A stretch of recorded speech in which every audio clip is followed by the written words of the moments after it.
Welcome everyone to Being Celtic Podcast. I'm your host, Tumour Metastasis, and in this podcast we're exploring ancient wisdom for modern times and how we can use these wisdoms for everyday practical lives right now in creating the world that we want to live in. So I'm really delighted to be speaking today with Erika Maizi. Now, have I pronounced your surname correctly, Erika? Maizi. Maizi. Hi, Erika. Would you like to introduce yourself to viewers?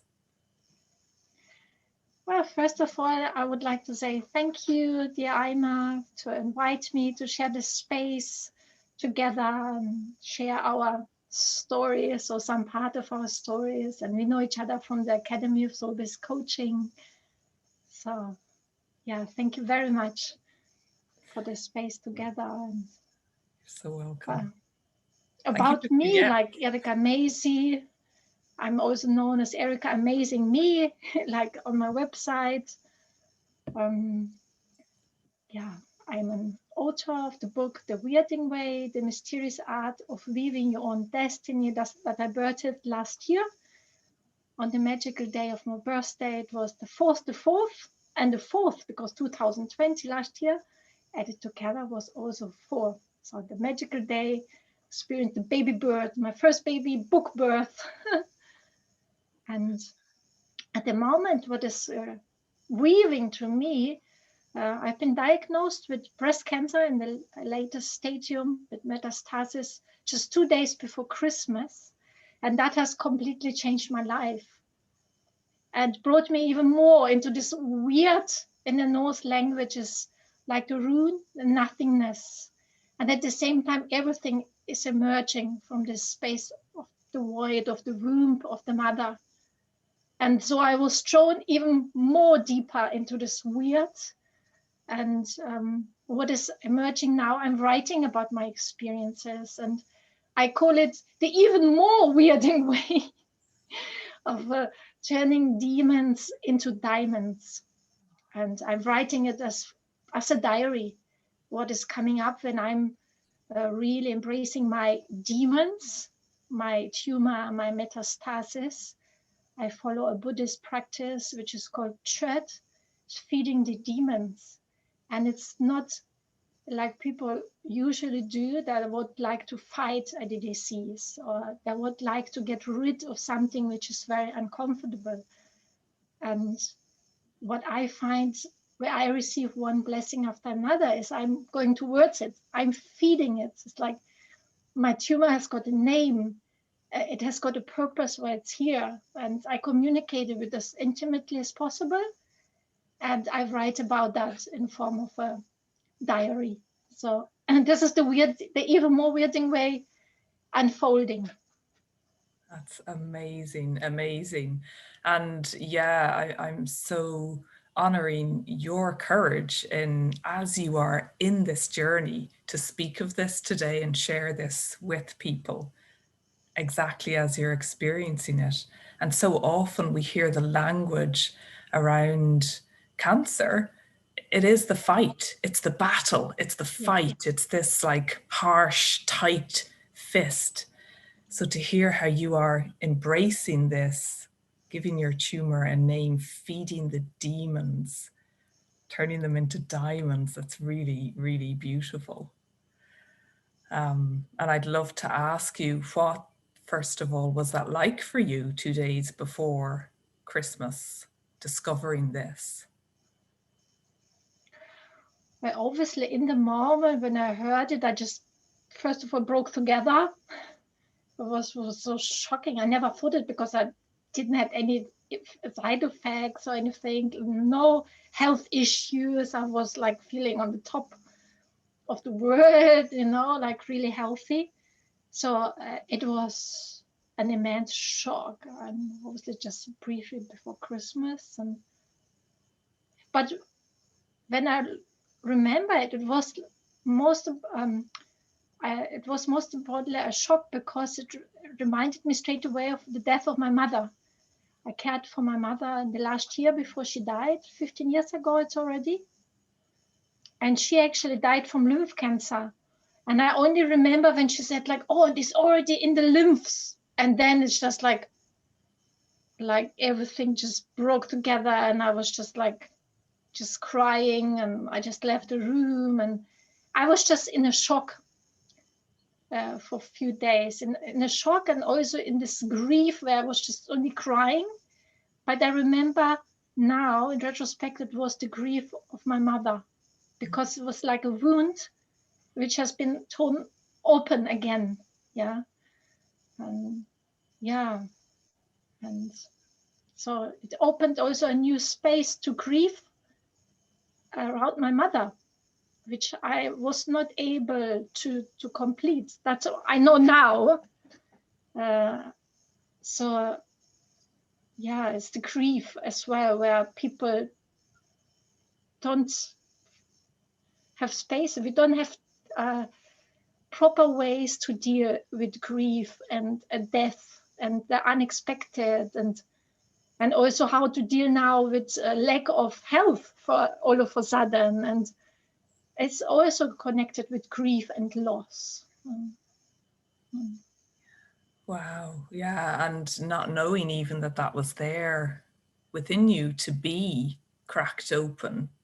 Yes. That wound that you talk about is what I'm seeing as immense courage again and awareness for you. Because this path, you've been on this path and the Wyrd Dream Way, your book is all about this journey, isn't it? Or how you're weaving your journey.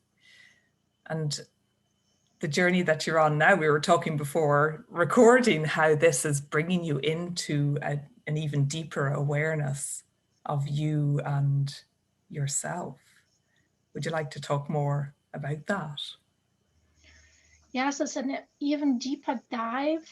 What has been hidden within me as well, like the shadow parts, like for obviously the grief and the loss of my mother, and it brings up issues which go back to my birth, where I have not been breastfed by my mother, and I was born in communist Kazakhstan, and it was common then that the mother goes straight back to work. So I was not nourished, I was not breastfed. And this is what my tumor is telling me. I'm lacking this nourishment of the mother, with my own mother. And then it continued, like with 5 years old, I've been put in a tennis boarding school where I was lacking both of my parents. Yeah, I felt abandoned, again, not nourished by my main primary caregivers. And then only a few years later, I was 9, we left Kazakhstan to move to Germany. So there's a lot of grief around, like losing my roots and my connection to the ancestral land and to my family there from my mother's side, who was still all there. And it's really like going back to this shadow parts, yeah, which are like expressing themselves through the tumor. But because I'm talking to the tumor, there's a great practice, chat, Buddhist practice, where you really invite your tumor or your demon, your shadow part. It's like it's sitting next to you, and you ask it, do you have a name? Why are you here? What would you like from me? How can I feed you? Because you've got reason to be here. And then deeply listen what it's telling you. And that's what I've been writing about. It's like it's introduced itself like this obscurus from the movie Fabulous Beasts and Harry Potter. There's the obscurus, which stands for the suppressed magical powers or high sensitivity powers. And that was me. Yeah, I was highly sensitive. Yeah, but I was only ever seen for my tennis career or for sports career. And that's been suppressed. And then once we moved from Kazakhstan to Germany, like I've been mobbed, like for so many years. So I suppressed my high sensitivity side. I was never able to live it out creatively, or it was never shown to me how I can live it. And so this obscurus is my best friend now, because it's telling me it's there for a reason. So I can embrace those high sensitivity, magical powers and remother myself what I was not given back then as a grown-up woman. Now I can give it to me now. And so this is a deep dive into the dark parts which have just been suppressed or not been looked at, and an invitation to bring them back in, to embrace them, bring them to love, back again to light and love. Yeah, remothering yourself. My eyes are tearing up actually, listening to you speak, particularly around your childhood and that disconnection from your roots, Yes. from Kazakhstan, from your home, from the land, Yeah. and where that has led you to now. And I know the Weirdring Way is a lot about that, isn't it? And you returned to your homeland a few years ago in Yeah, reconnection. after 30 years, after exactly 30 years in 2017, I returned back home to Kazakhstan, and I did a crowdfunding campaign where I traveled to the Trans-Siberian Railway for 2 months, all through Russia, then Kazakhstan, where I was born, in Mongolia. And it was a deeply healing reconnection journey for me, because I discovered the art of embroidery just a few months before.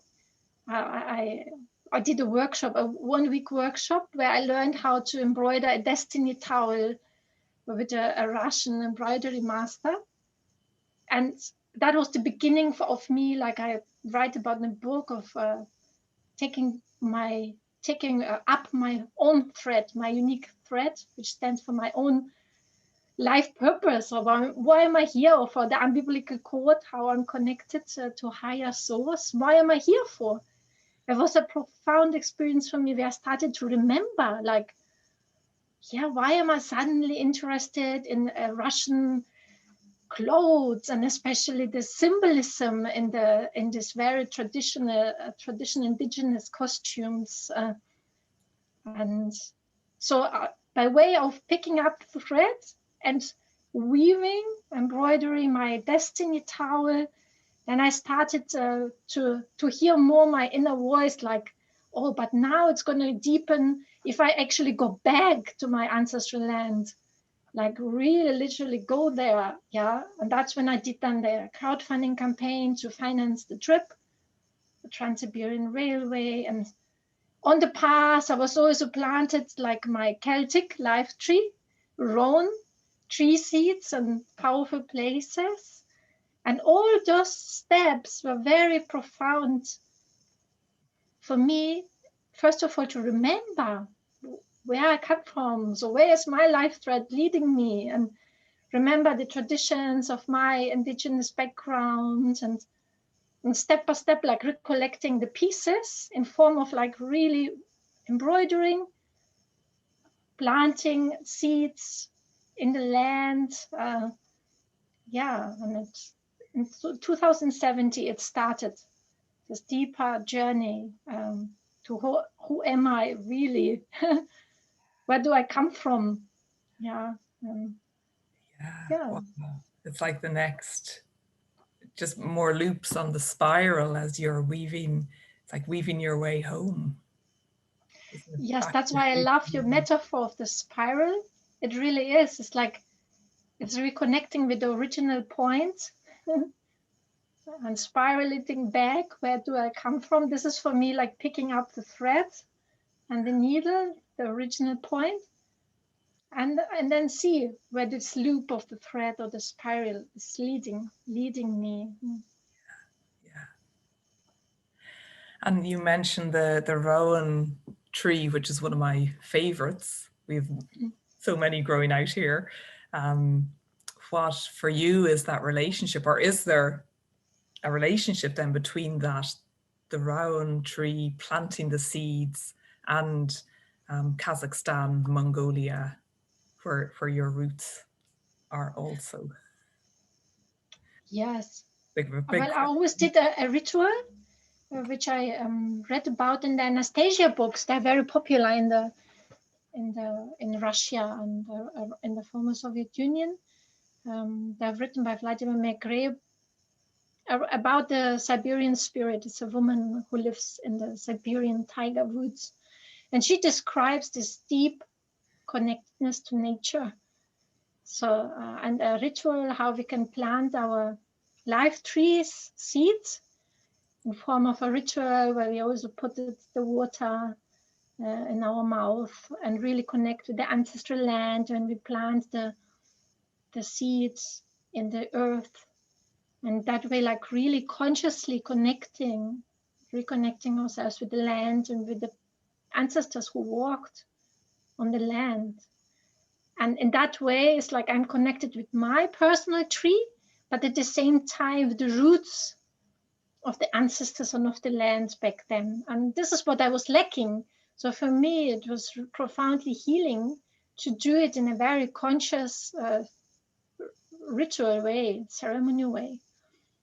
And that way, I feel connected now to these places and to the people and to the ancestors. And yeah. Yeah. And I'm just imagining all these beautiful rowan trees growing up as well, and that Yes. the spiral continues, the weave continues. Yes. And I still do that now. It's like for spring, I just planted some rowan seeds again as well. And I just like this ritual a lot. And I also planted, for example, a family tree in my dad's garden at the birth of my son. And he's going to turn 12 now in a few months. And it's already a really beautiful tree in my father's garden. And that way, it's a real physical way of connecting, with the past, with the ancestors, with the present, where we consciously do the ritual, and also for our next generation to come, for the future generations. Yeah, beautiful. And as you're weaving, you talk about your unique thread and the actual weaving that you're doing. What's that process like for you as you continue on your journey, diving deep within you? Well, for me, it's like the weirding means weaving from the weird, which is nothingness, and at the same time everything. It's actually the flexible concept of destiny in Norse mythology. And there is the fixed destiny, which is orlog. You can also say that this is like karma, which is said like in Hinduist tradition. It's a fixed destiny, and dharma it's a more flexible like dance with our destiny. And this is the weird. This is a very flexible concept where we can all, by means of rituals, by conscious connecting to what is currently moving to us, we can be co-creators of our destiny. So weirding is for me being a conscious co-creator, with our soul and source. So to me, it means, like I write, for example, what is weaving through me now, obviously, is like the breast cancer. Yeah, this is at the moment what is prominently weaving through me. So it's a deep listening, what is showing up now, and making space for that. So that's how I write my diary reports, like what is showing up for me now, or like the obscurus, are you telling me now? Yeah, what do you like from me now? I'm making space for that. And this is for me a co-creative weaving. So don't just say like, oh, okay, this is fixed karma now, I'm probably gonna die or whatever, or I have to fight it. No, it's a very intimate, it's like going in a relationship with my tumor and what is emerging, and staying very close with that And this is for me, it's a very playful, emergent way of co-creating with your destiny, and not just thinking it's just been written there by someone and you can do nothing about it. Yeah. But it also means being very intimate with the unknown, because you don't know what is gonna happen. Like, I've got no guarantee. Am I gonna survive? Am I gonna die? It's like being intimate with the mystery of it and surrender to it again and again. I think this is what many people are lacking as well, and especially now since Corona and so many things are breaking together. This is the great unknown. We don't know what's going to happen, and it causes a lot of suffering. But what I find liberating, and I think it's a good example, take a disease or anything which causes suffering and throws you in the unknown. It's very empowering and liberating to be present to it, yeah, but with this openness, yeah, that it brings you the best possible outcome.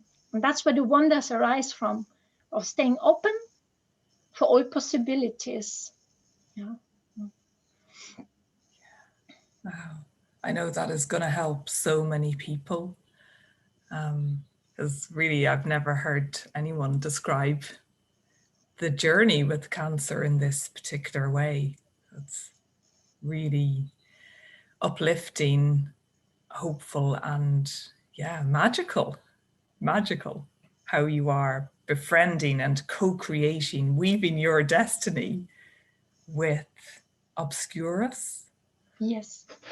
Yes. Amazing. Obscure is another word, I think, for the weird, I suppose, because you cannot, the mind is too short to summarize this space of full potential. You can just only throw yourself back in, and just surrender. It's like throwing yourself in that big abyss and fully surrender, that you're gonna get wings or something is gonna lift you up. But that's how magic happens. In this moment where you just don't know what's gonna happen, but then magic happens. Like for me, it brought me to this movie Harry Potter, that where I'm now like doing magic wands with my son, and it's really alive, this magic for me. Or I experienced like dream travels and shamanic journey in a very conscious way, which is also the unknown. You don't know what's going to happen before that, but the way of deep openness and surrendering, you receive so much from it in return, and that's for me true magic. Like, I now feel very close to my Ayami spirits, because I'm also doing a 1-year Siberian shamanic course with the shaman with whom I've been to Siberia, to Sacred Mountain Beluga in 2018. And I recently got to know in Siberian language called Ayami is our birth spirit. Yeah. And this is the mountain for me where I was born in Kazakhstan. And I've got such a longing to go back and maybe live there one day again. And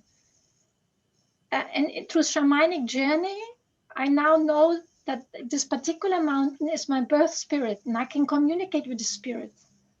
Yeah. And for example, then it turned into a snow leopard who lives on the top of this mountain.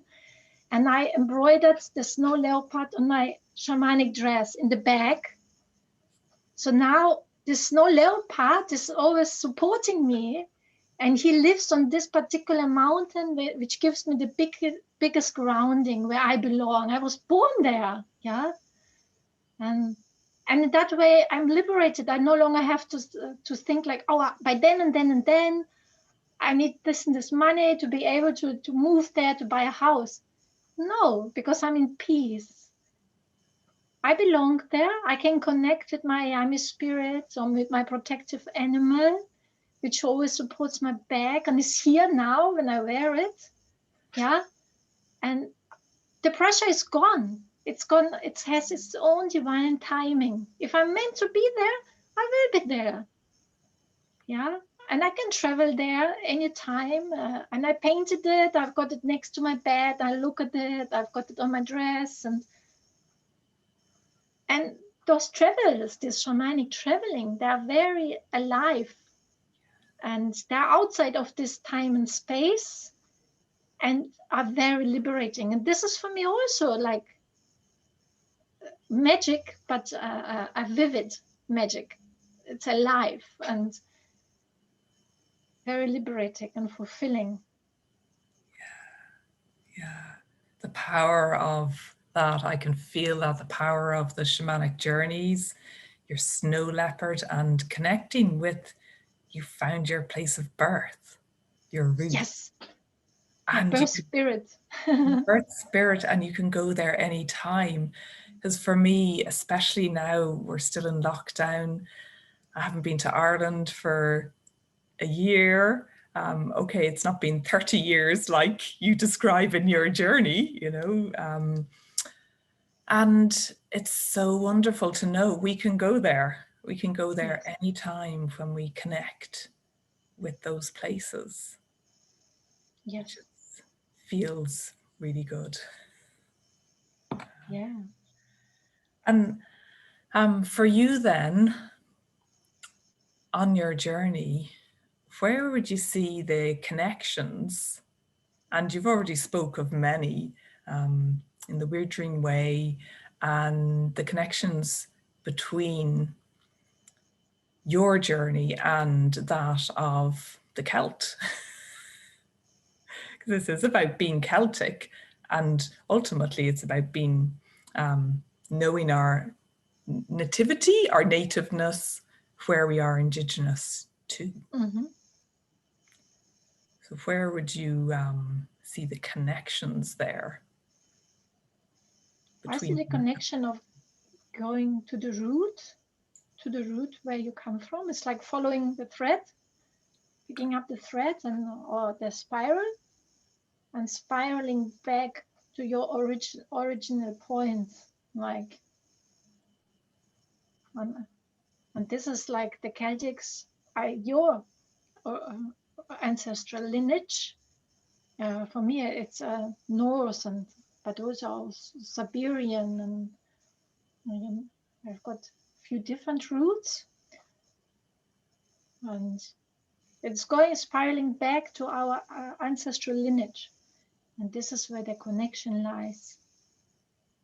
And there's no coincidence that I mentioned my Celtic life tree, the Rowan, because the Celts they have got a very long tradition of living in connection with nature and trees and everything around it. So,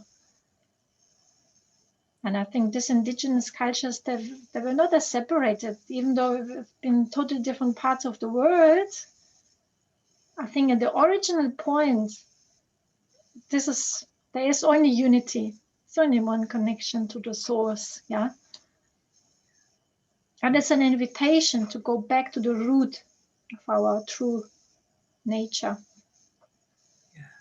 Yes, absolutely. I really feel that. And the symbolism that you describe, being fully connected with nature and animals as well, and the beings, you know, the beings all around us, I think Yes. is all. And I wonder, you know, I often think back then, the ancients, they must have communicated with each other shamanically, telepathically, in some form, because there's so many And the similarities. stars. The cosmos, the stars, Mother Earth, you know. Yes. It's all part of our same schooling, isn't it? Yes, well, this is this interconnected web around us. Yeah, all parts of this web. But the original disease is also the separation from it. Yeah, but we are living through, like most of us feel separated. And that's where it starts, where the war starts, like where my religion is better than yours, or my practices are better than yours. And it always leads back to this original separation between, I call it Mother Earth, Father Sky, the masculine and the feminine. And yeah, it's a big wound, which we still have not managed to heal fully.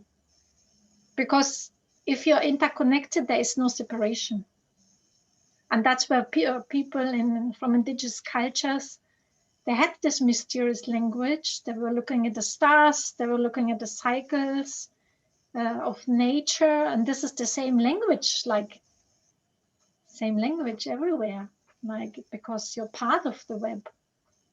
But if you don't feel part of the web, then you start to suppress countries, suppress women, suppress anything, because you're separated from the web. I think that is the original disease of our humanity, the separation also from Mother Earth. No. Yes, it is huge. It's a huge wound. And I feel in these last few years, it's coming up. It's all coming up to be healed, to be revealed, and to enter into that dialogue, as you so beautifully are, with your obscurus, with your journey, and where the weave is taking you. And that this suppression can no longer be kept down, because we are rising. We are rising, we are healing, and we're discovering new ways. And these traditions and how the ancients were, I feel personally for me that I'm getting the nudges to reweave, to continue to reweave our stories for these times, so that it's practical and livable and relatable. Mm-hmm.